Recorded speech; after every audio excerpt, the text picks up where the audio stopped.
এই যে রাহুলের যে হত্যা, এর আগে আমরা দেখলাম একজন সাংবাদিক, তার হত্যা। রাজ্য জুড়ে বিভিন্ন জায়গায় বিভিন্ন সময়ে আমরা দেখতে পাচ্ছি যে তৃণমূলের এগেনস্টে মুখ খুললেই তাকে হয় হত্যা করে দেওয়া হচ্ছে, অথবা তাকে থ্রেডিং দেওয়া হচ্ছে, অথবা তাকে বলা হচ্ছে ভাই তুমি এইখান থেকে চুপ হয়ে যাও, টাকা দিয়ে দিচ্ছি, আর কোনো কথা বলো না। এটা কি ঠিকঠাক হচ্ছে? সর্বপ্রথমে যিনি প্রয়াত হয়েছেন রাহুল অরুণোদয় বসাককে মৃত্যুতে গভীর শোক প্রকাশ করে এবং আমাকে এই ধরনের প্রশ্ন করার জন্যে সংবাদ আবির্ভাবের কর্ণধার বিশ্বজিৎ পাল মহাশয়কে অসংখ্য ধন্যবাদ জ্ঞাপন করছি। প্রথম কথা হচ্ছে, টলিউড ইন্ডাস্ট্রি আপনারা ভালো করে জানেন যে এখন বিভাজনের রাজনীতি চলছে। রাহুল অরুণোদয় বসাক ব্যানার্জি, তিনি RTNYC অর্থাৎ Rabindranath Tagore national youth computer centre, এখানে উনি ব্র্যান্ড অ্যাম্বাসেডর ছিলেন।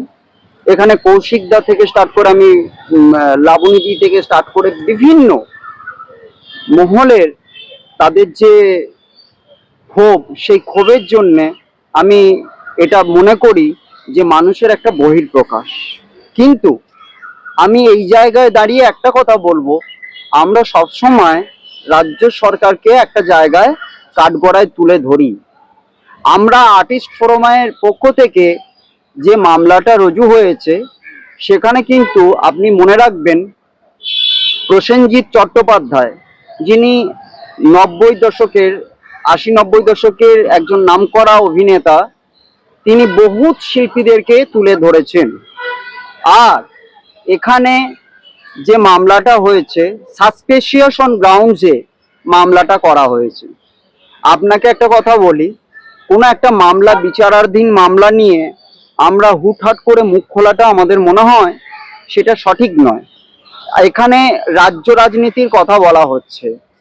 আজকে আমি আসছিলাম, আপনি শুনলে অবাক হয়ে যাবেন, রাহুল অরুণোদয় বসাক তিনি 100 টাকা পারিশ্রমিকের জন্যে ইন্ডাস্ট্রিতে, এবং তার ব্যাকগ্রাউন্ড শুনলে অবাক হয়ে যাবেন। এবং অনেকে বলেছেন যে রাহুল অরুণোদয় বসাক পরকীয়ায় লিপ্ত ছিল, এবং তিনি যে অভিনেত্রীর সঙ্গে, সহ অভিনেত্রীর সঙ্গে অভিনয় করেছেন, আমি এই ব্যাপারটায় তীব্র নিন্দা করছি যে রাহুল অরুণোদয় বসাক তিনি তার প্রথম স্ত্রী, তাকিব জীবনের প্রথম এবং শেষ, রাহুল অরুণোদয় বন্দ্যোপাধ্যায়।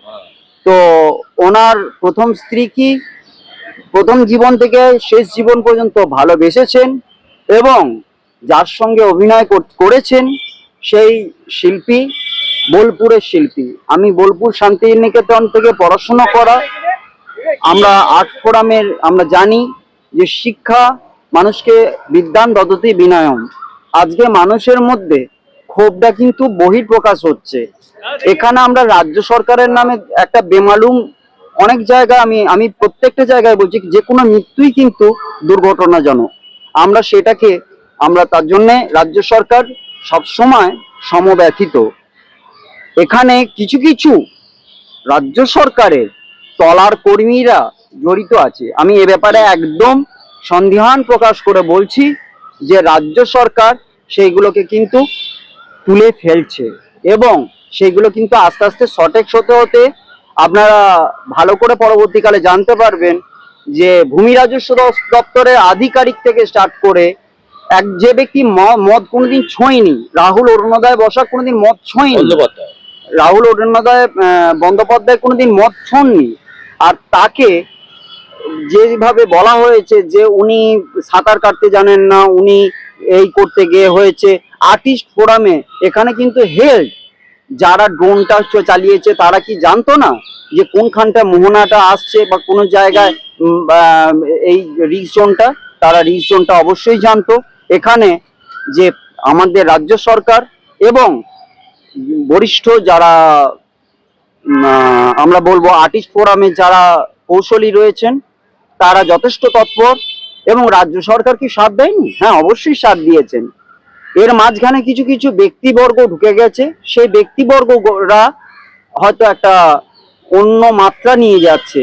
আমি একটাই কথা বলছি, যে কোনো মৃত্যু বেদনাদায়ক, সমাজের পক্ষে এটা একটা খারাপ বার্তা প্রেরণ হচ্ছে।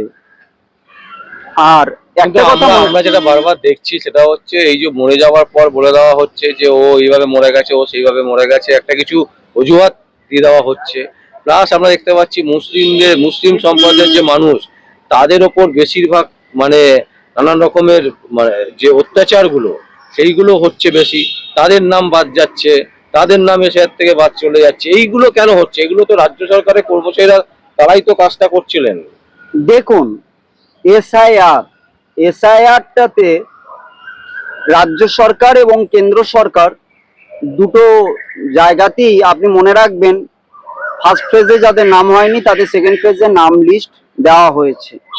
এখানে আমি একটা কথা বলছি, যাদের নথিপত্র হারিয়েছে বলে চালাচ্ছে, কিছু তো বাইরের মানুষ ঢুকেছে, সেই বাইরের মানুষরা রাজ্য সরকারকে কালিমা লিপ্ত করার জন্যে এই নোংরা প্রচার চালাচ্ছে। আমি এই ব্যাপারে একটাই কথা বলবো, কোনো একটা বিচারাধীন মামলা, সেই বিচারাধীন মামলা এবং এসআইআর এর ব্যাপারে রাজ্য সরকার যথেষ্ট তৎপর হওয়ার জন্যে, আপনারা জানেন যে আজকে বহু দল, আমাদের রাজ্য সরকার সহ বহু দল আছে, সেই দলরা কিন্তু পাখির চোখ করে রেখেছে। সেখানে আপনি যে বলছেন যে রাজ্য সরকার এটা সাসপেন্ড করছে, আমি এই ব্যাপারে বলছি যে কিছু কিছু ব্যক্তিবর্গ আছেন যারা এটাকে তীব্রভাবে, শুধু রাজ্য সরকার নয়, অ্যাকচুয়ালি দেখুন আজকে এসআইআর নিয়ে যদি আমি বলি, এসআইআর নিয়ে ভয় ভীতি থেকে শুরু করে এই যে 100 জনের ওপর মানুষ মারা গেছে, এটা কার জন্য, কে দায়ী? প্রথম কথা হচ্ছে যে পরিবারই মারা যাক না কেন তার প্রতি সমবেদনা জানাই।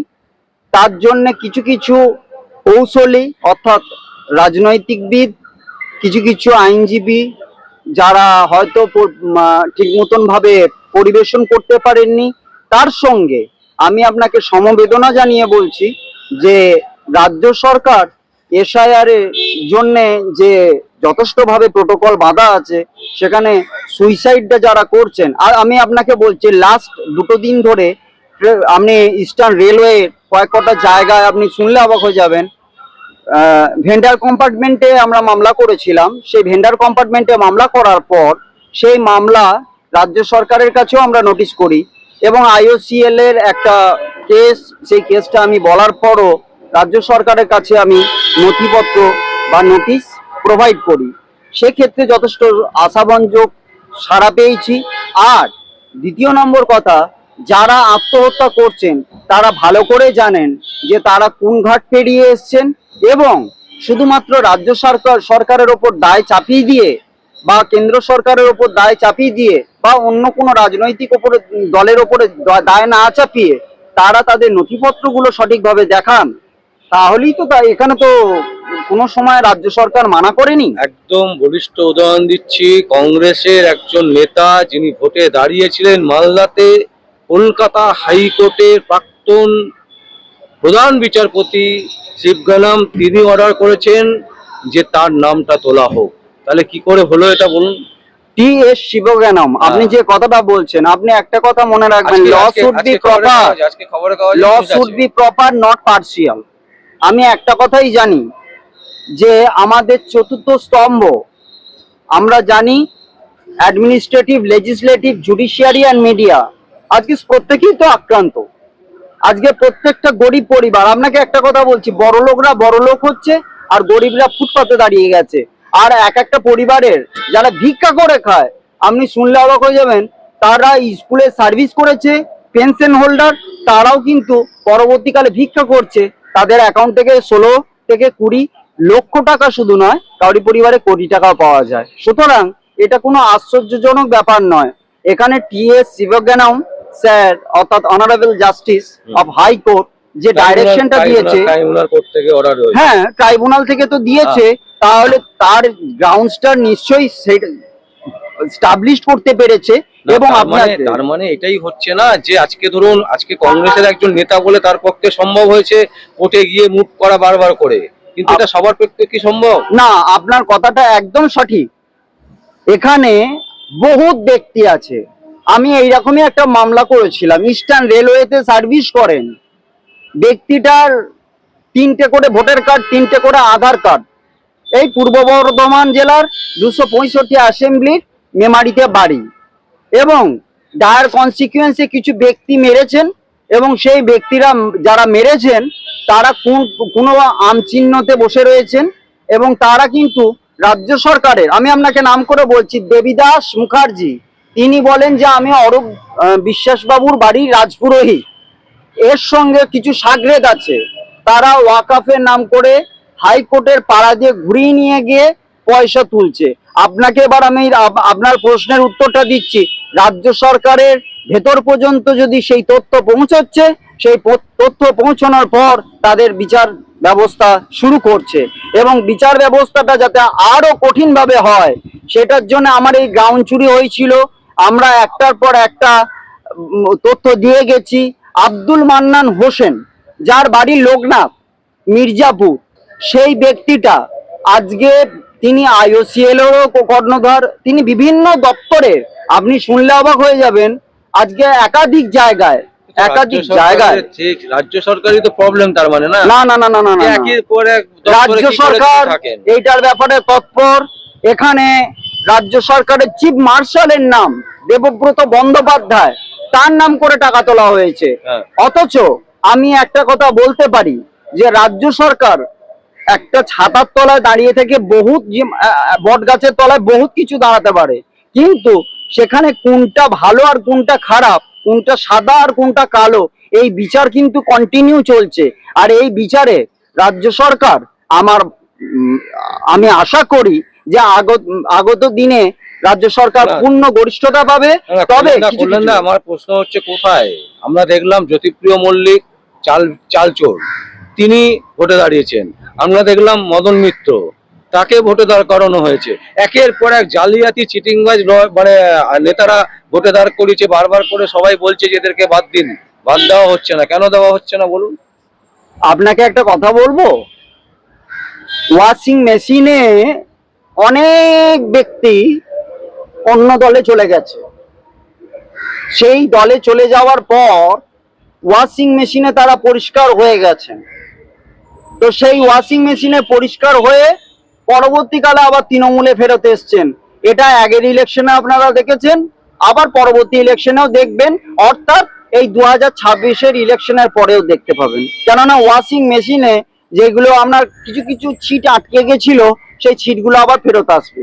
সুতরাং আমি মদন মিত্র স্যার থেকে স্টার্ট করে আমি জ্যোতিপ্রিয় মল্লিক, তারা রাজ্যের মন্ত্রী ছিলেন, এবং তাদের মামলা এখনো পর্যন্ত বিচারাধীন। আর বিচারাধীন মামলার ব্যাপারে আমার মনে হয় একজন কৌশলী হিসেবে আমি এই তথ্যটা রাজ্য সরকারের কাছ থেকে, যারা মুখপাত্র রয়েছে তাদের কাছ থেকে নেওয়ার জন্যে আমি বলবো। তার কারণ আমি কিন্তু একজন কৌশলী, আমি একজন আইনজীবী, আমার একটা লিগ্যাল ফ্যাটার্নিটি গ্রাউন্ডস আছে। সেই জায়গায় দাঁড়িয়ে বলছি যে ওয়াশিং মেশিনে গেছিল, ফেরত এসছে, আবার ওয়াশিং মেশিনে গেছে, আবার ফেরত আসবে। তবে একটা কথা মনে রাখবেন, এখানে সমস্ত পিলার আছে, সেই পিলার, চতুর্থ পিলার, সেই চারটে পিলার কিন্তু এখন তাকিয়ে রয়েছে আইকন হয়ে। এখানে ভোট হলে আগেকার মতন গণহত্যা যে হতো, আগেকার মতন যে মৃত্যু হতো, আমরা বামফ্রন্ট বা কংগ্রেস আমলের পর থেকে যে বামফ্রন্টের 34 বছর টেনে নেওয়া, সেই 34 বছর টেনে নেওয়ার পর এই তৃণমূল সরকার আসা, তৃণমূল সরকারের মধ্যে অনেক অগোছালো, অনেক পায়ের, মানে আপনাকে একটা কথা বলবো, চটি চাঁটা নেতা এসে ঢুকেছেন, যারা সিপিএম থেকে এসে ঢুকেছেন, যারা হয়তো ফরওয়ার্ড ব্লক থেকে এসে ঢুকেছেন, যারা কংগ্রেস থেকে এসে ঢুকেছেন, আবার এখন বুঝেছেন যে তারা দরকার নেই, তারা আবার হয়তো বিজেপিতেও ঢুকেছেন। আবার পরবর্তীকালে দেখুন পরিবর্তন। কেননা আমি একটাই কথা বলছি, প্রত্যাবর্তন নয়, পরিবর্তন। আর অসহিষ্ণুতা নয়, সহিষ্ণুতা দিয়ে ভোট হোক, জনতা জনার্দন যাকে পছন্দ করবে, আমার মনে হয় বাংলার রাজ্য সরকার আবার সেই জায়গায় পৌঁছবে। তার কারণ আপনারা জানেন নিশ্চয়ই, directive principle of state policy বলে একটা কথা আছে। আমি কয়েকদিন আগে একজন আইনজীবীকে জিজ্ঞেস করলাম who is the x official chairman of Rajya Sabha, তিনি দাঁতটা বার করে আর উত্তরটা দিতে পারলেন না। একটা এআইবি এক্সামিনেশন যদি হতে পারে 5 বার 6 বার, তাহলে শিক্ষা ক্ষেত্রে কেন হবে না? আর দ্বিতীয় নম্বর কথা, শিক্ষাগুরুরা সবসময় শিক্ষাগুরু থাকে। আমি একটা কথাই বলি, জননেত্রী হিসেবে একাধিকভাবে তিনি এনডিএ গভর্নমেন্ট, ইউপিএ গভর্নমেন্ট সামলে এসেছেন। এত তো রেল দুর্ঘটনা ঘটেনি। আর পরিবর্তন জনতা জনার্দন, যদি জনতা পরিবর্তন চায় সেটা জনতার হাতে পড়ে রয়েছে। আমি এই ব্যাপারে মনে করি যে রাজনৈতিক বিশেষজ্ঞ হিসেবে আমি বলতে চাই না, আমি একজন আইনজীবী হিসেবে বলতে চাই প্রত্যেকটা মানুষ শান্তির বাতাবরণ রেখে যেন সঠিকভাবে ভোটের বোতামটা টিপতে পারে, তাহলে মানুষ সময়হিমায় বাংলার মাটি, বাংলার মা, বাংলার ধরিত্রী ঠান্ডা থেকে। আপনি মনে রাখবেন যে কিছু কিছু ব্যক্তি, আব্দুল হামিদ কারিগরের নাম আমি আপনাকে বলে দিচ্ছি, আব্দুল মান্নান হোসেন আপনাকে বলছি, দেবাশিস নাগ পুলিশ অফিসার, এরা হচ্ছে সব আপনার এরা হচ্ছে তরমুজ, বুঝতে পেরেছেন? এই সমস্ত বিভিন্ন পুলিশ অফিসার, আমি সেই পুলিশ অফিসার্সরা পরবর্তীকালে এদের জার্সি বলে কিছু নেই, বুঝতে পেরেছেন? নিজেদের ঘরের স্ত্রীকে পর্যন্ত পরিত্যাগ করে পরকীয়া। আপনি তো আগের দিনই বলেছিলাম ইন্টারভিউতে যে পরকীয়াতে পশ্চিমবঙ্গ নয় গোটা ভারতবর্ষই পরকীয়াটা খুব ভালোভাবে চলছে। অসংখ্য অসংখ্য ধন্যবাদ।